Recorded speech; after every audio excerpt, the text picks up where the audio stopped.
I'm with the band. I'm with the band. Yeah, it works. Can I just say how happy we are to have you here, man? Yes, you can. Yeah.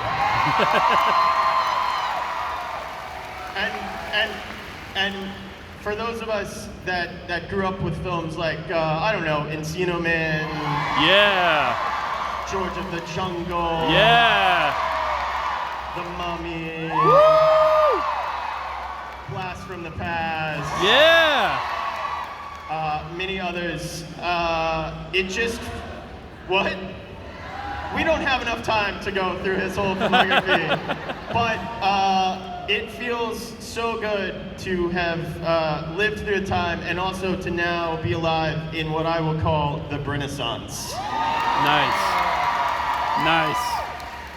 I mean, truly, like, you're such a hero, man. You're such a hero to all of us, and there's never been a leading man quite like yourself. So thank you for being here with us. It truly means a lot to us, and thank you.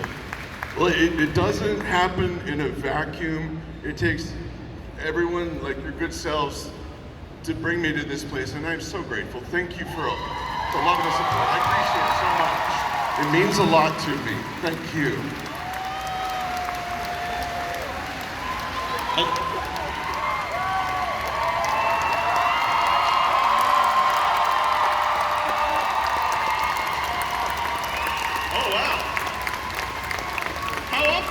Run up and just hand you pictures of yourself. In my underpants and wearing a Stetson. I'm keeping this. It would have been weird if she ran up with a picture of me. Then I would have had questions. That would have been weird. But you have like some really exciting projects coming up, and you know, for the real ones we know, you never went anywhere. You were always there. You're always there in our hearts. But we're so excited for Killers of the Flower Moon with Mr. Scorsese, Mr. DiCaprio, Mr. De Niro, and you shot that right down the road in Oklahoma. Yeah. That was in Bartlesville, Oklahoma last summer. Boy, was it hot. Yes, look for that later on in the year. But I'm here now, and what have I got in the pipes? I'm shooting season 4 of Doom Patrol. Yeah! Woo!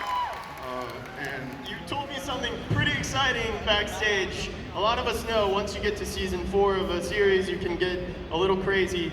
What episode are you about to film? I think we're in, well, there's like 2 or 3 in rotation. It's like a 3-ring circus. It's a big operation in Atlanta. Very exciting. Season 4, episode 9 will be entirely done as a musical. What? So Yo. wish me luck. Yeah. Because I'm playing to the nosebleeders on that episode. Let me tell you. So we get that's you good folks way back there! Woohoo! So we get to see Brendan Fraser do a little Fred Astaire, maybe? A little... There's a lot of dancing and singing, because it's, you know, a musical. Yeah. Yeah, everything. But it's there's no other way, oh gosh, I've really talked myself into a corner here. There's no other way to do this episode unless it is set to song and dance, I'll put it that way. Absolutely. And speaking of DC, you're going to be in another DC property with Batgirl. Yeah. Yeah. Yes. Yes. That's also in post right now. That's shot in Glasgow, Scotland, last winter.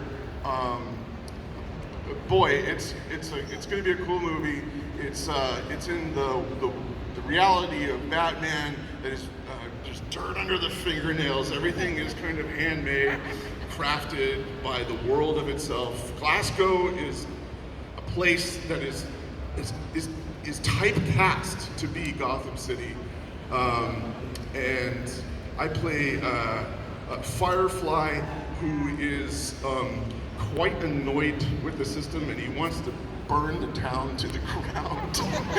So, anyway, they gave me a really cool outfit. It's inspired by a 19th century firefighter kit. Check it out on the internet if you want to get an idea what it looks like. But I had fun. That's in the pipes, so watch for that later. And I think that's about all I've been up to. Oh, The Whale, right, Whale. Thank you. The Whale, later on this year, I should know this, shouldn't I? I work with Darren Aronofsky. on a very small film. It's shot during the lockdown. We were in Newburgh, New York. But I've seen it. Few people have seen it, and I can tell you that it's a departure for me. By story's end, you may want to gather yourself. It's an Aronofsky film, so I know I've been in a lot of more easily digestible, mass consumable stuff, but I hope you'll check this one out too. So watch for it. It's coming out. Yeah. You've had quite a year, Scorsese and Aronofsky and all the DC stuff. You've been in a lot of films that have become franchises, of course, and fan favorites, of course, The Mummy. But what is it like to kind of be now in the DC universe in not one but two kind of fan-loved properties? You're certainly amongst your target audience here at Fan Expo with that. Honestly, it feels like coming home. Yeah. That's great. Truth. We're glad to have you home. Let's take it all the way back to the beginning. Encino Man wasn't your first film technically, but it was your first starring role, which is kind of funny because it gives you a lot to do as an actor, it's. I just rewatched it, and of course Sean Astin is here, your great co-star. My boy. What was your experience like on Encino Man? Take us all the way back to starting your career. Buddy. It was, you said it gave me a lot to do. I was making it up every single day. Nothing was on the page. Maybe it's a Link takes a hit off of the Slurpee machine. I mean, it stands to reason that you'd get the worst freezer headache of your life. I think because I was straight out of conservatory training at that point in my life, and I had nothing but exuberance and energy for physical comedy, that I figured I'll just swing for the fences now and then go back to flipping burgers later. And nothing from nothing's nothing, but I had fun. What can I say? And sometimes it finds an audience, so thanks for that. It's such a fun movie. Truth. And then you didn't quite play a caveman, but you played similarly in George of the Jungle, which... Yeah. Can I tell you, I just got my 23andMe profile back. Oh, no. Yeah, I'm like 42% Neanderthal. So it makes sense that you played George of the Jungle and Encino Man. Speaking of coming home. Yeah. And that was kind of a physical role in a different way for you. What was that role like? That was about smacking into trees and dealing with animals and monkeys. Beware of monkeys. Oh, they're cheeky little devils, let me tell you. Yeah, if they don't get their take, they disappear up into the rapture and do things that I can't say out loud in this yard. It's true. And then, literally, 99 was a heck of a year for you. In the same year, we had The Mummy, which is... You're such a unique kind of leading man in that movie. It's such a unique film. It's such a throwback, but it's so of the 99 era. That film is just so special for what it is. We didn't know what kind of movie we were making, to tell you the truth. Okay, it's an epic. It's an action, straight ahead action picture with stunts and everything. Well, you love to go and see popcorn movies. Yeah, it's a roller coaster. But is it yes, it's a comedy. Is this Laurel and Hardy meet the Mummy? Sometimes, Is it a horror movie? I don't know. I got a little spooked a few times there. I mean, that scared people. It's really creepy. But it was a romance. It was a broad epic. It was set in the Moroccan desert where Lawrence of Arabia was shot. So there's a lot there, which could have turned out to be like a smorgasbord, or one of those buffet lines where you put a little bit too much of everything, makes your tummy go off, So, well, one way or another, I guess people liked it. So, it really works as kind of a modern B movie, and I think what's interesting is to see now, 20 plus years later, it's a movie that a lot of us grew up with, and it's had this impact on pop culture in a really interesting way. It's become a little bit of a meme movie. I'm sure some of you guys have seen some of the memes. Some of them we can't talk about because there's kids in the room. But what's that been like for you to kind of experience it in this new way? What's it like? I guess it feels like it never really went away. Yeah. Then. I mean, Well, I guess that's about the movie too. Mummies are hard to get rid of. Take it from me. Truth. And I'd broadly like to ask about your approach to comedy, because comedy's always been a part of your career, but you approach it in an interesting way. I read that you don't approach comedy from a comedic sense. You're not playing it as comedy, you're playing it as serious. I'm the least funny person I know, so you have to, I think, if you just approach everything as if it's a straight ahead drama, high stakes, do or die. And then if people find that amusing, hey, that's on them, man. I love it. I'm going to take it out to you guys. So if you'd like to ask a question, go ahead and line up over here. I'm going to ask one more. There's one movie I didn't mention when I was naming off your filmography, so I wanted to save it because it really deserves its own mention, and that movie is called Airheads. Yeah. Which I absolutely am obsessed with Airheads. But you're in there with Steve Buscemi on one side. It's one of his few comedic roles.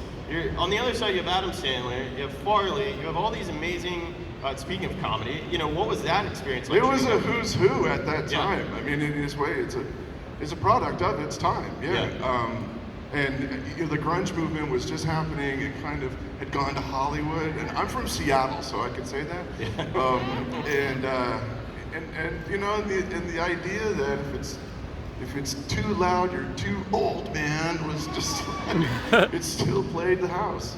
Yeah. It's such a fun movie. Yeah, Thanks. If you've not seen Airheads, you gotta go see it. All right, we're gonna go basically back and forth, but there's only one person on this side, so if some of you would like to go to that side, we can even it out. Just people running, Don't running. run, please. It's okay, we'll get to you. We'll get to you. All right, so we'll start over here, since you've been standing up a long time. Hello, what is your name? How's it going, Brendan? I'm Tom. Nice to meet you. I want to say before I ask my question, I know things have been like up and down for you lately, and but you're building yourself back up with things like Aronofsky, Scorsese, and so on. I want you to keep one thing in mind. Every person who is here, I don't know what the capacity of this room is, but they are here because they love, respect, and appreciate everything that you've done as an artist, as a person, so on and so forth. Maybe they brought their kids here to bring them up on the next generation, just like you inspired their parents. So when you leave this convention today, never forget the impact you have made on every single person here and at every other convention you have been to so far. You're too kind. Is there a limit to how kind I should be? Okay, my question is, I'm an artist, I'm a creative, I'm a screenwriter, but I deal with a lot of anxiety and depression and obsessive tendencies, just personal demons. What do you recommend for someone who deals with some of the same stuff that I do, like anxiety and in creative or just in life in general? Have courage. Have courage, because you can't have courage unless you have those challenges. You can't have one without the other. It's true. A hero's not a hero unless he's scared of something, unless he's got a problem somewhere. He has to rise to the occasion. And the only way to do that is to have courage. True. And that's what I was told when I was a young man, a young actor, and I asked similar questions. So hang in there, because it's possible. I'm living proof. Thank you, Brendan. Truth. And as the wise man once said, time to go. I think what you said is perfect, and it kind of gave me a revelation and a viewpoint on all the roles you've played. I think the reason that you are this unique presence and leading man is because you're kind of an everyman, and we can connect with this guy who's thrown into a situation of fighting a mummy, but it feels in a weird way like it could be us. So I love that you said that. That's great. Thank you for your question, by the way. Let's go over here. Hi. Oh. We had to lower the mic for a tiny question. Okay, my question is, you've played so many different diverse roles, like the action star, the normal guy, but even kind of some of the slower ones, like Extraordinary Measures. What is your favorite role to play? I'm just glad to have a job, lady.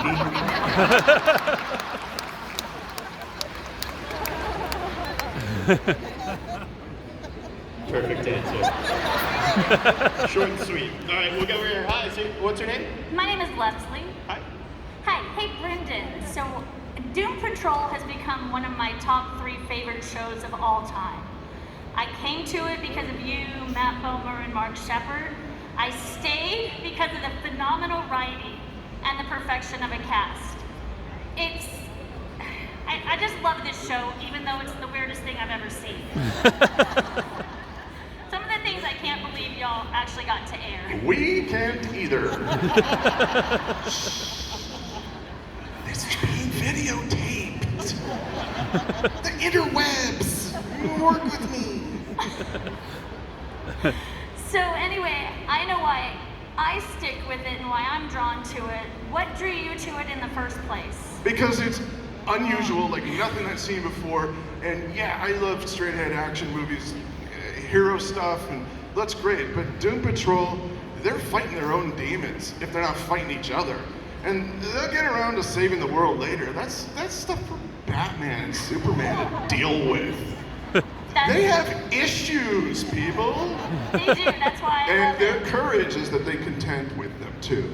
Oh, And and it you're- includes everyone. It reaches out to its audience. For those of you who feel disenfranchised, disenchanted, that might be a home base for you. Check out Doom Patrol. And I have to say, you cursing in the show is a joy I never knew I needed in my life. So thank you. I'm not gonna say it, but I might write it on a picture if you come by the autograph booth. There it is. All right, now we're going to the tiny question. Here we go. Hi, what's your name? Sadie, Hi, Sadie. Hey, Sadie.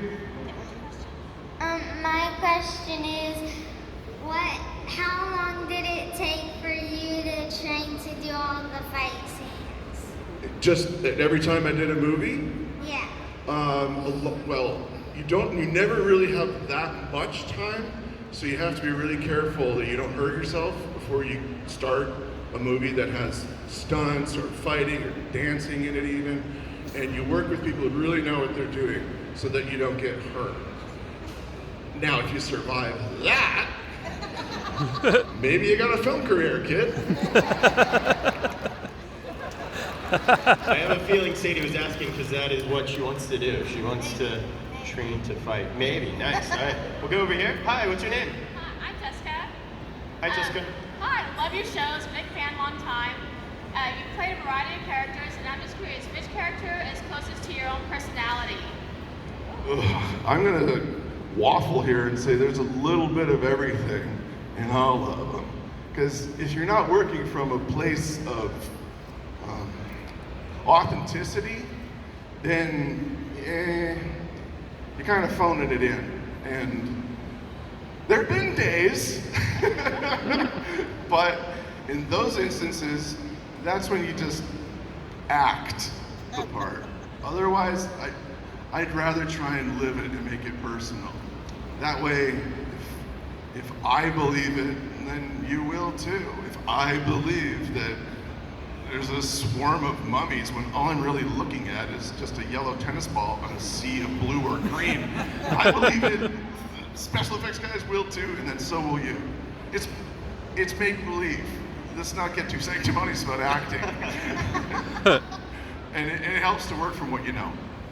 Which we should point out, at the time in 1999, you were one of the first actors that had to act against tennis balls like that. I mean, that was groundbreaking stuff you guys were doing at the time. And that's left over from, I gotta say, back in the day of working in a conservatory program. I trained in Seattle, Washington, in a dark black box theater with students, and we were hungry and hopeful, and as long as whatever we were doing, that sort of inclusive environment, as long as we believed what we were doing, then we were growing and learning, and I think that helped to bring it into the world of film. Yeah, absolutely. I was very lucky. Yeah. All right, we'll go back over here. Hi, what's your name? I'm Heather. I'm the mom of Sadie. Parenting done right. Yes. No, I've loved you forever. I may have had your picture in my locker in high school. Hey, that's weird. Me too. I'm old. But I love my husband. I didn't say that you didn't. Did you hear me? Of course you do. My question Where's is... your husband? Wait, where's your husband? Right there. We got 4 kids, we're good. My question... I got 3, let's get together, we'll have a volleyball team. I'm all for it. I'm all for it. What is a role that you auditioned for that you didn't get that you were kind of bummed about? Or is there a role that you wished you auditioned Tell for? me about your failures, please, I want to know. Eviscerate yourself for my pleasure. That question? Yes, I'm begging you. I'm trying to think, because I know I nailed it every time I was I up. I didn't want that. Okay, fine, I'll give it. Just settle down. I remember really wanting to do Superman. At the time, I wow. really did. Now I'm like, those guys are good. They got this stuff. Well, you've done amazing in everything Thank that you. you have done, so You- thank you. You ended up in DC right where we needed you, in Truth. DC Comics. So everything doesn't work out or works out for a reason. So we'll go back over here. Hey, Jimmy, I came down from Oklahoma where you were last year filming Killers of the Flower Moon. Thanks. Wonder how you feel about being involved in a project with that much history and significance. It opened my eyes. I wasn't aware of the story. It's a great book. Check it out if you want a good summer read. I'm gonna, forgive me if I reserve comment until the film comes out, because I have not seen it yet. And in deference to Mr. Scorsese, I don't know what I'm talking about, because I don't know. But the subject matter, I am pleased to see that it's coming to light now. It's important. You reminded me of something that reminded me of something from her question. The flip side of that, of not a role that you lost out, but somebody who you beat out for many people for the role of the Mummy, quite deservedly. One of those people was Leonardo DiCaprio, your co-star. Your co-star. Never heard of him. Yeah. So there you go. He's a really good. When I was first in LA, I went to a screening of this movie called Gilbert Grape, and he was at the screening, and I told this kid, "You're so good. Like, please keep doing what you're doing." I wanted to, because I think you already someone gets it that early on, and he was really just he was 14 at 15 at the time, and I saw him last summer, and he said the nicest thing to me. He said, "I want you to know that he remembered that, and that I was one of the first people who didn't treat him like a kid, you know?" And I was like, I meant to do that. That's really special. Anyway, it was good to see him again, and come see the movie. Bob's your uncle. Next. Yeah. Next. You want to be here? Hi. He forgot his question. Okay, so hello, Brandon. My name is Josh Mendez, and before I answer my question, I'll promise I'll keep this short. I just want to say thank you so much for making your appearance here. You made my day so much, and I just wanted to wish you a happy early Father's Day tomorrow, and for you to enjoy tomorrow. Very nice. You inspire me so much, and you are one of my favorite childhood hero actors. Thank you. Okay, so my main question for you, sir, is during the production of George of the Jungle back in 1997, towards the end, when you're swinging to save Ursula at the end of the river, what was it really like during the production when you got hit by that giant tree? Painful. and call me Brendan. Sir is my dad. All right, Brandon. Okay. Thanks. I totally respect that.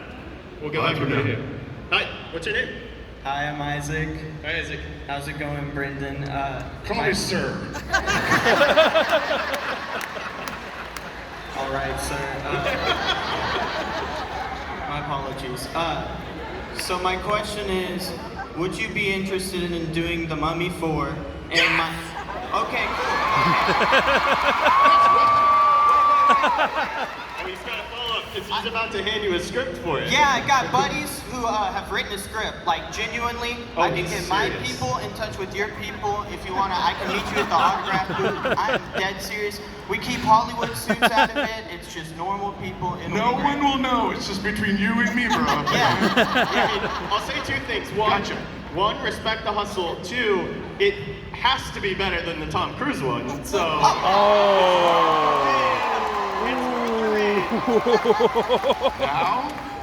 Now I know how hard that movie is to make because I tried to do it 3 times. Successfully. All right, we'll go over here. Dang. Firstly, I wanted to say thank you so much to the ASL interpreters for being here because it's finally good to have my family be able to participate and actually understand what's being said because my family's deaf. So, yes. Secondly, so how has your acting style changed and developed from your earlier movies to now, like Doom Patrol and... Comfortable shoes. Thank you. Wait, this brings up a good question. What's the mummy in ASL? Oh, you just spelled what's Encino Man in ASL? You just spell it. Okay. All right. Can we make one up? Yeah. Oh yeah, that's good. Mummy. Yeah, that's good. Encino Man. Yeah. That's officially in the it's officially ASL now. It's all Saw it here first, folks. All right, we'll go over here. Hi, what's your name? My name is Luke Berryhill. I'm Isaac's brother, and I got only one question. Do you act in high school? Did you act in high school? I did really poorly though. Because I like acting at my high school. Good, you should. That's where you start. That's where you get the itch, you get the bug. I'm having fun with myself, but I want you to know that that's a really good start. It's a really good start. And the reason it is because you're going to be working with a group of people who you start seeing in a new way, and you become like a family, you become an ensemble, and you learn how to take care of each other by doing a play or a musical. You really do. Okay. And you experience the bittersweetness of the circus coming to town, and there's a show, and then it disbands and it moves on somewhere else. And you have to ask yourself, do I want to do this again? And you got to pay attention to that little voice that answers it. Maybe it's yes, maybe it's this is not for me. But you decide. You're the one who knows. Have fun with it. That's important too. Thank you. Have fun with it. Peace. Thank you. All right, we'll go over here. Hi, what's your name? Hi, my name is Arturo, and I just want to ask, when are we gonna get that Doom Patrol Titan crossover that we all want to see? Yeah. The Doom Patrol and Titans crossover. Oh, that's way above my pay grade. We're trying to get picked up for season 5, brother. Work with me. We got a mortgage. All right, thank you. Thanks. Hi, what's your name? Hi, Brandon. My name is Shannon. At some point, I must have sent you a fan letter because I had received an autographed 8x10 in the mail for you. But anyway, we've talked a lot about all of your comedy movies, and my all-time favorite movie is Skull Ties. Thank you. And I'd like to know what that movie meant to you. It's a movie about wanting to belong and to see if you're accepted. Everyone has felt like, at some point in their life, you've had your nose pressed up against the glass, you want in, but you don't know if you're allowed. And you might compromise something about yourself that's fundamental so that you can be accepted. And those are the challenges in that film. That's what that character, David Green, had to work with. So, it was my first film I ever made, along with the whole cast. And look, we just wanted a piece of chicken. We didn't know what we were doing, okay? We were happy to be there and make a film that wrestled with the thorny questions about acceptance in one another. And ask those questions in an honest and sincere, unflinching way.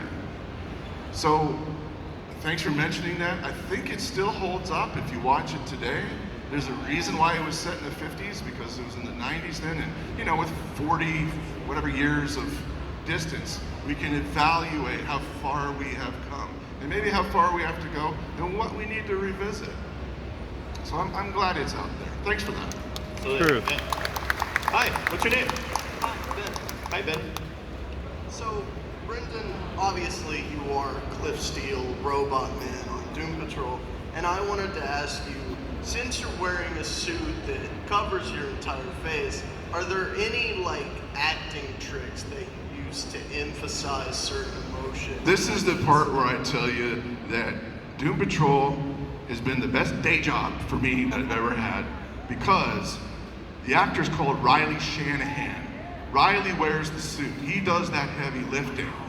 Riley is the man, and I will tell you that he and I learned quickly. We had something in common, albeit 20 years apart. We went to the same college. We had the same kind of training, namely physical comedy. Mask work, that's what it is. Superheroes are working in masks, and that doesn't mean that there's any special trick or anything. You should still be able to you still give the performance, although your face is covered up. An audience can tell the difference. He's got to work through a plastic mask. And if you believe that was me there the whole time, you're flattering me. I'll tell you that. You are very Thank you. Hi, what's your name? My name is John. I have a question that's kind of a duplicate from the previous guy about Killers of the Flowery Moon. What character are you playing in the film, and can you talk a little bit about that character? Or is that I'm along with John Lithgow. I'm in a federal court scene and a few other ones too, where I am defending a monster. Okay, yeah, because not much to work with there. for everyone who doesn't know, the story Killers of the Flower Moon is about the Osage Nation being basically destroyed financially by carpetbaggers, bad people. So I appreciate the answer. Thank you. Yeah, thank you. Hi, what's your name? Kara. Hey, Kara. So first off, I want to say that we really missed you last year. I was never that far. Well, my other half and I, we dressed up as the O'Connells. We were supposed to meet you, and because we couldn't, we adopted Benny at the Fan Expo last year. My question is more of a request. Can you yell at my Benny? This is a family show, ma'am. He likes to be on the wrong side of the river. Hey, Benny, you're on the wrong side of the river! You're welcome. Just like to say on behalf of the entire audience, Stay and on myself, the right side of the river. Yes, thank you for that. Everyone, stay on the right side of the river. Hi, what's your name? My name is Michael Douglas. I just want to say Wait, what? You can't just say that. I just played golf with you, dude. Dude, I don't golf. Love doing it, dude. I just wanted to say I love you as the Mummy. My question actually pertains to Looney Tunes Back in Action. You spoke about acting opposite of tennis balls with CGI and special effects. I was wondering what it was like knowing that you were acting opposite of the Looney Tunes and kind of how that experience made you feel. Privileged. I'm a big fan. The Warner Brothers cartoons taught me a lot, apart from the other question about the high school stuff. I think everything you really need to know, you can find acting tips from in Looney Tunes cartoons. You can. Joke, setup, punchline. Everybody remembers the opera? That was so sad. I mean, it all worked. How did I feel doing Looney Tunes? Like I knew these guys already? I was gonna say it. Daffy Duck is a jerk. Truth. Like seriously, it's all about Daffy. He's ripping pages out. Bugs, on the other hand, he's the Iceman. You know, we get really tight. Seriously. You'd be like, what's Bugs like? No, seriously, he's actually really cool. Yeah. Yeah, you should invite him and Leonardo to next time you ask us to go golfing. I'll remember that. Thank you. Thank you, Michael Douglas. Go over here. What's your name? Hi, my name's Skylar Hill. I just say it was a great time to. It's nice to meet you, Mr. Fraser. You got this. No, thank you. You're Captain America. You got this. I thought I'd let you know it's like a monthly requirement for me that I have to watch The Mummy Returns, basically. I just don't go out without it. I definitely want to say, I know you probably won't say much when it comes to the Batgirl movie going on. I just want to say for your character, Firefly, basically. How was it like just switching from like a semi-superhero to like a villain? If I've done my job right and I haven't seen the movie yet, hopefully you'll be wondering who was that guy by the end of the story. But I'm going to tease you about Firefly. We don't know if he's a villain or not, but let's find out. Thank you, Mr. Fraser. That's fair. Hello, what's your name? Hi, I'm Erin. Hi, Erin. Hello. So my dad and I bonded over the Mummy movies. I'm just wondering which one was your favorite to film? The first one. The first one. Definitely the first one. Yeah. Because we thought we'd never work again after it. I remember Rachel going, "Oh no, they're going to confiscate our equity cards." Seriously. Hi, Rachel. Yeah, so, like I said, I'm just glad to have a job, lady. All right, thank you. Thank you. Hi, what's your name? My name is Josh. I had a follow-up question to the mummy type thought about that. Which mummy did you like better, Imhotep or the Dragon Emperor? Fighting better.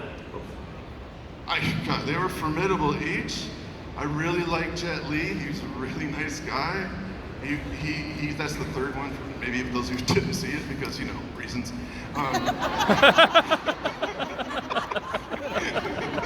Dang. Just stay with me.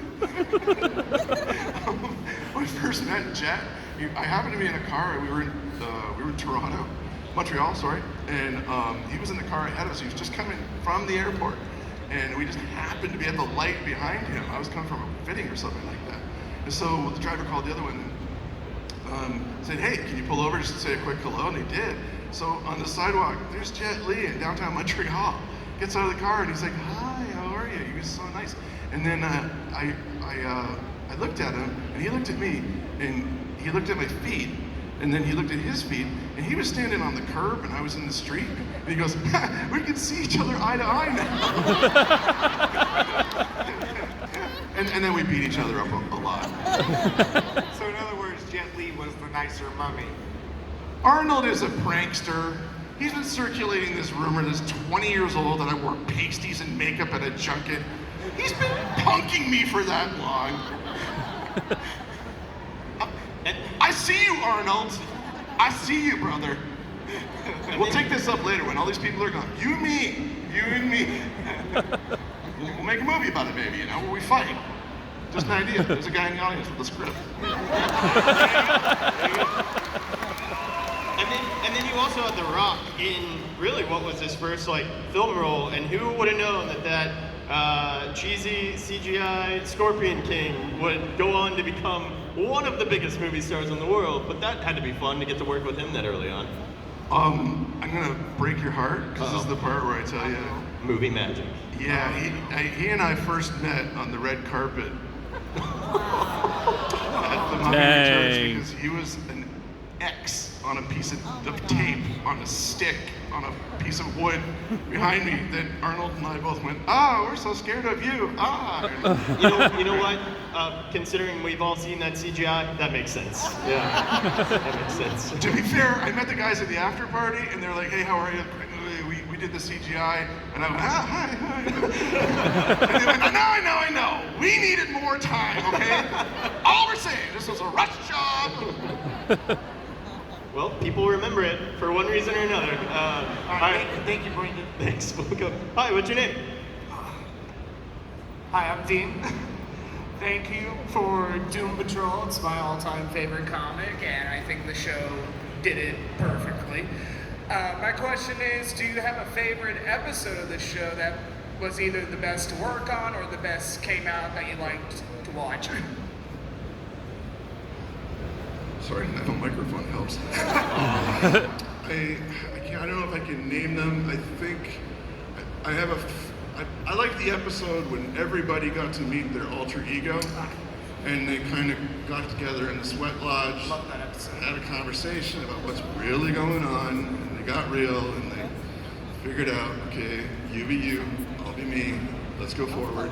But because this is Doom Patrol, that went right out the window. Stay tuned, folks. Thanks for that. You be well.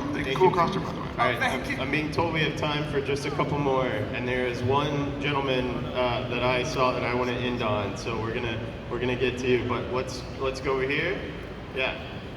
Just wanted to ask, given kind of the recent years, especially in regards to like lockdown, that made you feel like you could relate more to Adam from Blast from the Past, and would that also change how you would present him? Wow. If you were to redo it? I think we all felt like that, brother. Yeah, true. That's a great point. Yeah. Underground for 30 years with your parents.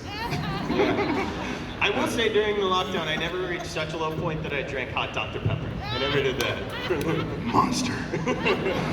All right, very quick. We're gonna go to you, and then we're gonna come back over here for our last question. So take it away. Hi, my name's Amanda. I want to say first that my mom is so jealous that I get to see you today. She has such a crush on you back in the month. It's the mothers.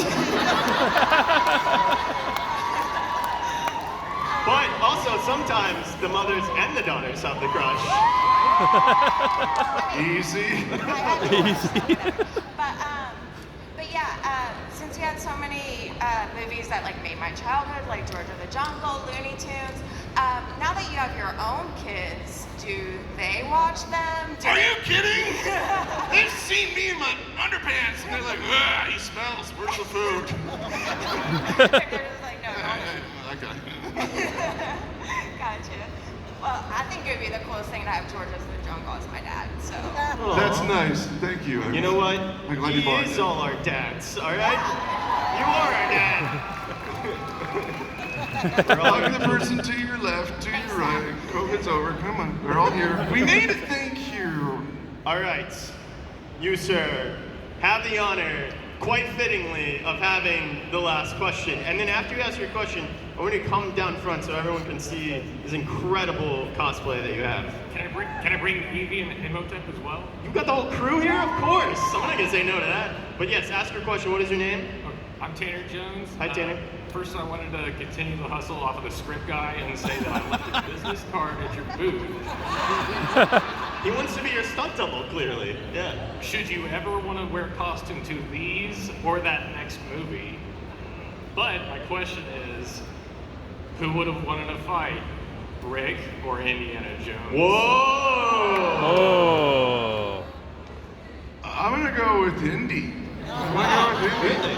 Yeah, because I know Harrison, and he'll be really annoyed if I don't say otherwise. I've never put together that Rick O'Connell and Indiana Jones were in a movie together. Where have you been? I even interviewed Harrison for that movie, and I never thought about that. That is so, man. No, I win. Me! I am better at the movie than he is. Yeah. Of course. I think we would love to see that. I think somebody's done that on YouTube where it was like it was Indiana Jones and Nathan Drake and your character all kind of together, and Laura Croft, I think. I'd love to see it. Write that script, someone. I'd love to see that movie. A lot of crossover talk. Yeah, a lot of money. I'm working on a photo shoot for that. That's awesome. All right, well, come down front so everyone can check out appropriately these cosplays. Oh man, these are so good. I love the bald cap. Just come right up, right, everyone can see. This is awesome. Give them a round of applause. These are so good. You ever see any Encino Man cosplays? I saw one. Yeah. Yeah.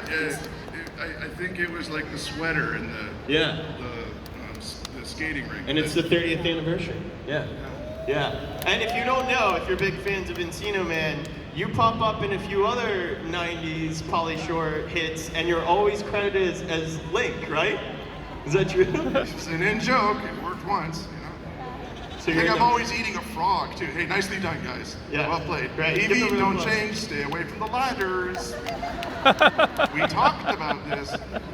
Imhotep, get out of here. Thank you. Thank you. All right, give these guys a round of applause, and then keep that applause going for Mr. Brandon. Thanks, everyone. Woo! Thank you, Dallas. Thank you. Let's do something really big crowd selfie really quick, everybody. Go crazy, bud.